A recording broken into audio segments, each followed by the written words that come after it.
This coin might be one of the rarest coins of all time, but is it illegal to own?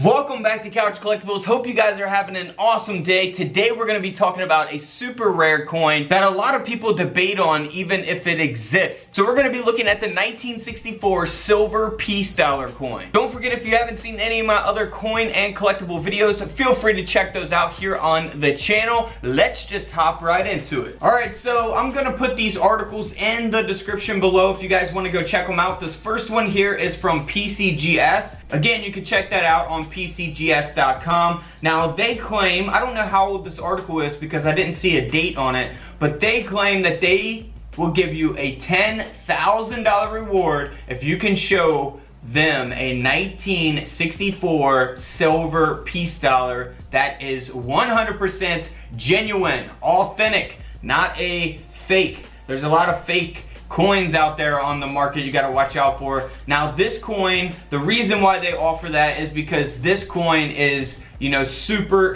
rare. So I got to tell you the little backstory behind this coin. If we go over here to coinweek.com, which I'll post this article in there as well, it's got the title, the 1964 piece dollar that never was. So let's dive into this. In 1965, the US Mint melted 316,000 silver piece dollar coins that never reached circulation. So this coin was actually created by the US Mint, the 1964 silver piece dollar. Now, real quick, let's look at the mintages of the piece dollar because this is important. Now, most of us know that the piece dollar started in 1921 and they produced that coin until 1928. Of course, different mint marks, some with the no mint mark, D mint mark, and S mint mark for different years. And then they also produced the 1934 and 1935. You see that, you know, some of them, they didn't really make a lot of them, especially the 1928. They only made 360,000 of those coins.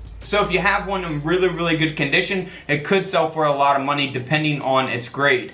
Now, back to coinweek.com, we see that congressional leaders successfully moved to cancel the minting. So basically what they did here is that the mint decided to ensure that all the coins were accounted for by using weight measurements rather than counting each individual coin. And it continues on here and says this method may have also been preferable given that the coins never reached circulation and therefore were entirely within the confines of the US Mint. Now, it says over time there's been rumors that a few of these precious coins escaped destruction. So the Mint has reportedly claimed that 2 test strikes surfaced belonging to a set of 30 test pieces that were part of an inspection batch originally sent to Washington.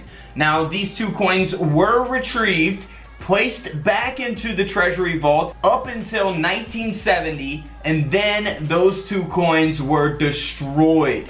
So this coin is super interesting. There's a lot of counterfeits, as it goes on to say here in the article on coinweek.com. And the US Mint has basically responded stating that it is illegal to even own a real 1964 piece dollar. Wow, what do you guys think about that? Let me know in the comments below, and check out these other piece dollars that are actually worth money. Alright, so first up, we're gonna look here at the 1934 piece dollar. But keep in mind, some of this stuff you can look for on other piece dollars, not just this date. But we're gonna look specifically at the 1934 dollar coin here. Now, in 1934, they produced 954,000 of the no mint mark, 1.5 million of the D mint mark, and just over 1 million of the S mint mark. And those mint marks are going to be right here on the reverse below the word 1.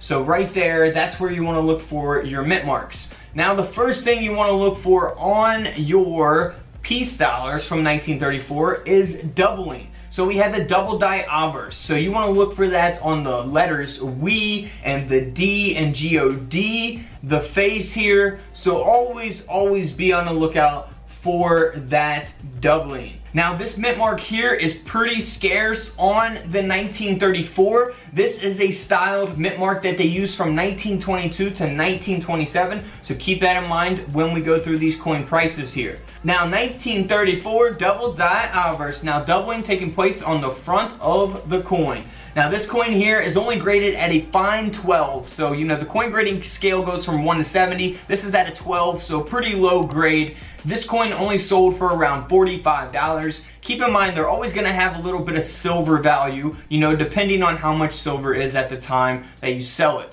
Now this is a 1934 D mint mark. You know, this has got the large D and it's got the doubled die obverse. So doubling on the lettering of this coin. Now this $1 coin sold for over $850. So we go from a $45 coin to over an $850 coin because of that grade and of course because of that scarce mint mark on this silver dollar. Now here's the 1934, you know, it's not in the best condition, only graded at a fine 12, doesn't have any types of errors. The coin only sold for around 30 bucks, you know, not worth getting graded. I would not get this graded at all. But this is a 1934 D high grade. It's graded at a mint state 67. This coin sold for over $86,000. That's right, 86,000. That is, you know, there's not going to be many in this condition at this grade or higher. So that is why the coin sold for that much. Now for the no mint mark, this is graded at an AU50. This coin only sold for around $40. So, you know, it's not in the best condition. Definitely not worth getting graded in my opinion. But this 1934 S here that's got this amazing toning to it. It's got a mint state 66 high grade. This coin sold for over $37,000.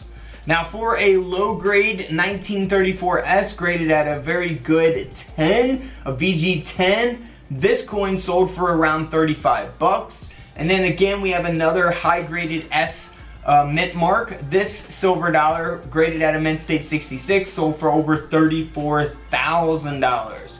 So keep that in mind. You know, there's always going to be, you know, a big gap in prices depending on the grade of the coin and, you know, really which coin it is, because it all really just depends on those factors. You know, how many coins did they produce of this coin? You know, how many are graded at this grade or higher in existence? You know, how many of those coins exist? The 1922 D mint mark. Now this coin here, you can see that it is graded at a very fine 30. So it's not got a very high grade, it's not a mint state grade or anything like that. So the condition, not so great, but not too bad either. But this coin does have a double die obverse here on the motto of the coin. So keep that in mind, that's kind of what is going to give it some more value. Now this coin here sold for over $345. Now if we move on here to a 1922D that has got no types of errors, it's just got a high grade of a mint state 67, that's what's going to give it its value. And by the way, a lot of people that are new to coin collecting do comment sometimes on videos like this, and you see how it says "In God We Trust," but on the word trust it is spelled with a V as opposed to a U. Well, that was actually made like that, so that is not a mint error or anything like that. Sometimes people think that's an error and they always ask about it or get kind of confused by it, but that is actually how the coins were made. So this coin here did sell for over $39,000 because of that high grade. So I know that sounds a little crazy, but there's probably not many of these out here at a mint state 67 grade. So of course that's going to increase the demand, which is going to increase the value of the coin ultimately. So here is a 1922 no mint mark, and this coin with that high grade graded by PCGS at a mint state 67, this coin sold for over $17,000. Now if we look at the same exact coin, this coin only sold for $14, and that's because it's only graded at a good 4. So pretty low on the coin grading scale there. You go from 1 to 70, this is graded at a 4. So, you know, you're talking a $14 or a $10 coin basically to a $17,000 coin, just based on the condition of the coin or the grade of the coin. Now also for the 1922, here is a low grade. It is the S mint mark. Well, it's been cleaned, it's only graded at an extra fine 40. Never clean your coins. That will definitely devalue the coins. So definitely don't clean your coins. Now we go from that coin here to a 1922S. That is a high grade that sold for over $32,000. So that is a huge jump in prices based on the grade of the coin. Now this next coin here, this coin is graded at a mint state 65 and it's been struck 15% off center. Of course, this coin is going to sell for a lot of money as well because it was in a famous collection. This coin here sold for over $32,000 as well. Really awesome to have an old piece dollar like this off-centered. But let's move on to this next coin here. This coin here is a lamination error, a planchet lamination here on the obverse, the front of the coin. We've actually showed this in a video before. It is a $335 coin. That's what the coin sold for. It does look like it's damaged there in the middle, but it actually is a lamination error taking place on this coin. You see here on the reverse, it looks fairly normal. Now, I like piece dollars, but I like Morgan dollars and the design of the Morgan dollars a lot more. Definitely check out my Morgan dollar coin videos. I just uploaded about a couple weeks ago some bad condition Morgan dollars that are worth a lot of money. So definitely check those out. They don't have to be high grades to be valuable. So definitely check that video out. Alright guys, you know what to do. Don't forget to subscribe in the middle. Check out the videos to the left of me. And until tomorrow, I'll see you all in the comment section below. This is Couch Collectibles, and this is where I disappear.